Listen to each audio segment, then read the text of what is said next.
கார்த்திகை 1ஆம் தேதி அன்னைக்கு மாலை போடலாமான்னு சில பேருக்கு கேள்வி. ஏன் கார்த்திகை 1ஆம் தேதி அன்னைக்கு மாலை போடுறதுக்கு யோசிக்கிறாங்க சில பேர்.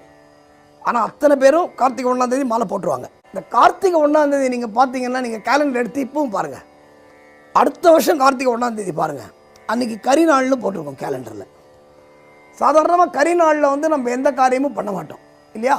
அதனால் பல பேர் பயந்து கார்த்திகை 1ஆம் தேதி மாலை போடாமல் கார்த்திகை 1ஆம் தேதி முடிஞ்சு கார்த்திகை 2ஆம் தேதியோ இல்லைன்னா கார்த்திகை 5ஆம் தேதியோ இல்லை கார்த்திகை 7ஆம் தேதியோ அப்படி மாலை போடுவாங்க.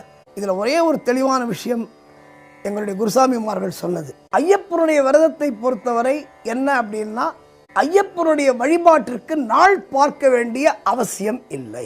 அது ராகுகாலமாக இருந்தாலும் சரி, யமகண்டமாக இருந்தாலும் சரி, அஷ்டமி நவமியாக இருந்தாலும் சரி, கார்த்திகை 1ஆம் தேதி அன்றைக்கு கரிநாளாகவே இருந்தாலும் சரி, கார்த்திகை 1ஆம் தேதி தைரியமாக மாலை